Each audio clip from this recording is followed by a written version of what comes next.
Hey man, can you give me a rundown of this real quick? Yeah, sure. Thanks, man. Yeah.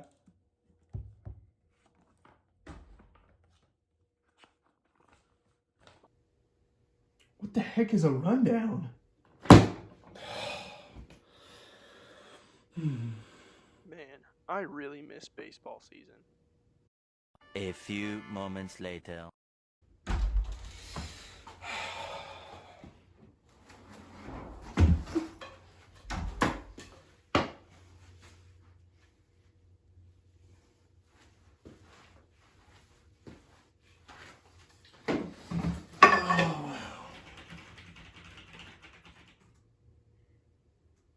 Nice. Hey Dean, could you go pick that up off the printer for me?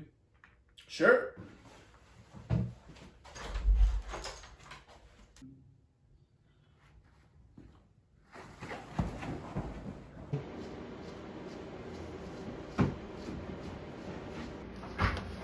Oh, man, that was a can of corn.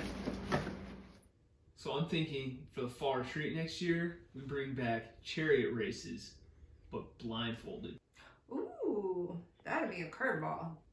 Did somebody say curveball? Hey man, you want some milk? We've got skim milk, chocolate milk, 1%, 2%. What about buttermilk?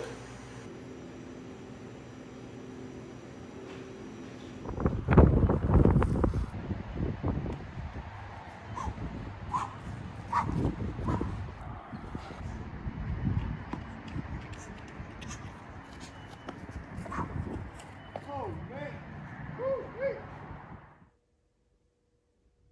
Travis! Travis!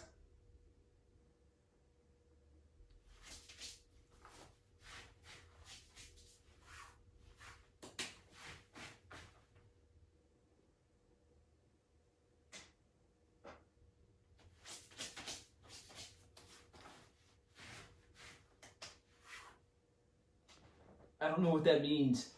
I'm trying to say, read Galatians 5:13 through 15 for today's devotion. So now that I have gotten my fix of baseball in for a while, hopefully, I do still miss baseball. But now that we've done that, now that you guys have hopefully read the passage for today in Galatians, let's discuss what the passage is actually talking about. So a lot of what Paul has been telling us in the last couple weeks in our Devos is that we are saved by grace alone.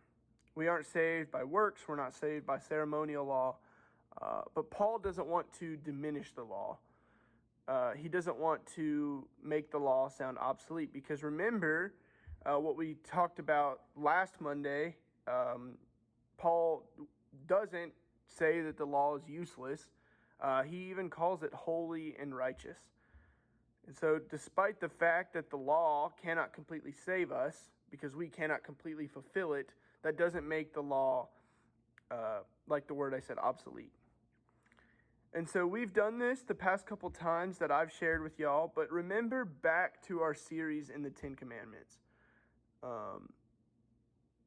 And in that series, we, at the beginning, remember we always asked what were the types of the law, and we always talked about legalism and another word. It's a really long word. It started with a, you guys may remember it. It's called antinomianism.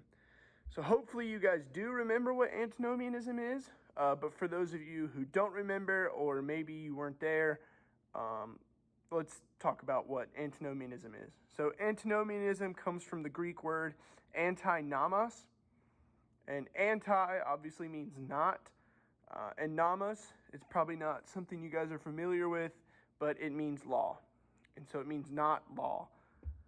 And so what antinomianism really is, it's saying that because you're saved by grace, because you're saved, you don't have to do good works. So because you're saved, you can do whatever you want. And that's obviously something we can't do. That's wrong. And Paul condemns that in this passage. So in Galatians, all throughout, Paul has been condemning legalism, but now he's condemning antinomianism.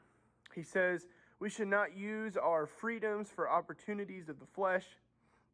We should use our salvation as a way to do what we shouldn't use our salvation as a way to do whatever we want. Paul makes it clear that instead of doing this, we should do what Jesus says in Mark 12 is the second greatest commandment. He says to love our neighbor as ourselves. So not only does the Old Testament say it, but Jesus also says it. And so Paul tells us that this is basically what the law is summed up into a sentence. So what does all of this mean for us today? What do these 3 verses mean for us? Well, it means 2 things. One, it means that we should remember that just because we are saved by grace, that doesn't mean we get a free pass to do anything. God's grace is a gift. It's a gift that we don't deserve. Therefore, we shouldn't use that gift as an excuse to do anything that we want. We shouldn't use it as an excuse to sin. However, what this passage also tells us, it's that because we are saved, we should be compelled to do the opposite of what antinomianism says. We should be compelled to love others as ourselves. It reminds me of something that we read, and you can read in James 2. James 2 talks about how faith without works is dead.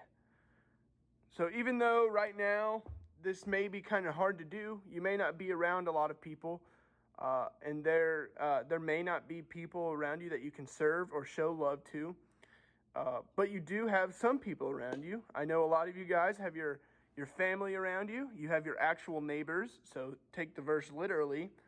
And so use this downtime to maybe you can help them in any way. Maybe you can just show them some way that you care for them. So that's all I have today. The prayer prompt is to pray for 5 friends. The poll is something I had never heard before, but Travis thought it was interesting. So would you rather be a lawyer or a lumberjack? And then the question of the day is, what is your favorite Sunday morning song? We miss you guys as always, and hopefully you guys have been enjoying our videos. Hey, good job today, man. Yeah, man, good game. No.